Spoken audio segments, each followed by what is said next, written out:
जी तमाम मुअज़्ज़ज़ीन, तमाम दोस्त भाई बहनों को पास्टर जस्टिन भट्टी की तरफ से मुनज्जी आलम जो मुर्दों को छिलाने की कुदरत रखता है, उसी के अजीम नाम में आप सबों को सलाम। यहाँ पर कुछ दिनों से अहले किताब के बारे में जिक्र हो रहा है। तो जब हम इस बारे में बात करते हैं तो जब नाबालिग बेटियों, नाबालिग बच्चों के हवाले से बात होती है और नाबालिग बेटियां जो हैं उनके हवाले से बात होती है, तो उन मसीही बेटियों या दूसरी कौमों की बेटियां जो हैं उनको तुम एक आड़ दे लेते हो कि ये अहले किताब है। अगर सच्चाई से देखा जाए तो अगर पूरी दुनिया में देखें तो दुनिया की जो आखिरी खुशखबरी है, जो कलाम अक़दस आसमान से नाज़िल हुआ, तो बाइबल मुक़द्दस ने, कलाम अख्तर ने, अंशील मुक़द्दस ने इस पर मोहर कर दी कि इसके बाद किसी और मुकाशफा की ज़रूरत नहीं। तो भी अहले किताब की बात है तो मसीहों को कलाम अक़दस में सख्ती के साथ गैर कौम के साथ शादी करने से मना किया है, बनी इस्राइल कौम को भी और मसीहों को भी।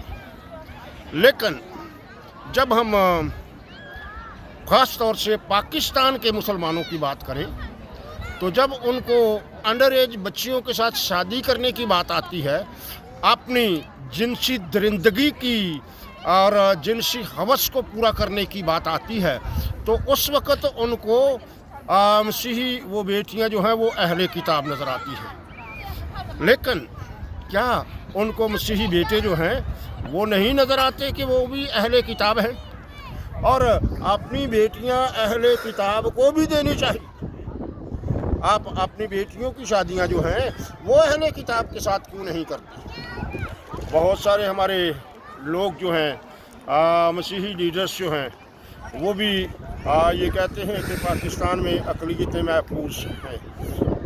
हर रोज़ मुल्क के तूलो अरस में बहुत सारी बेटियां जो हैं उनको अगवा किया जा रहा है, उनको जबरन मुसलमान बनाया जा रहा है। क्या ये इस्लाम है? क्या ये इस्लाम की तालीमात है? और अगर हम अदारों को देखें, अगर हम हुक्मरानों को देखें, अगर हम अदलिया को देखें या दूसरे आला अदारों को देखें, तो वो भी हर एक मामले को इस्लाम की ऐनक लगाकर, इस्लाम के चश्मे से देखते हैं। आप ये देखें कि मुअज़्ज़ज़ जजेस, बेशक वो वफाकी आईनी अदालत के अंदर बैठे हैं, सुप्रीम कोर्ट में बैठे हैं, हाई कोर्ट में बैठे हैं, जहाँ पर भी वो बैठे हैं, उनको हर एक इंसान के इंसाफ के लिए वहाँ पर बिठाया गया है। उनको हिंदुओं को भी इंसाफ देना है, उनको सिखों को भी इंसाफ देना है, उनको मसीहों को भी इंसाफ देना है, उनको मुसलमानों को भी इंसाफ देना है। लेकिन जब वो ये बात होती है तो वो इस्लाम की नज़र से देखते हैं कि अब इसी जज को देख लें, वफाकी आईनी अदालत के जज को, अब वो ना तो नादरा के सर्टिफिकेट मांग रहा है, उनको तस्लीम ही नहीं कर रहा, और उसने इस्लाम की चश्मे से, इस्लाम के आईन से देखा और उसने कहा कि ये लड़की जो है ये देखने में तो बड़ी लगती है। उसको ये शर्म नहीं आई कि उसने मुल्क के मोतबर अदारों का मजाक उड़ाया। तो हुक्मरानों को उस जज को फौरी तौर पर मुअत्तल करके उसका एहतसाब करने की ज़रूरत है और उन लोगों को इंसाफ मुहैया करने की ज़रूरत है। God bless you.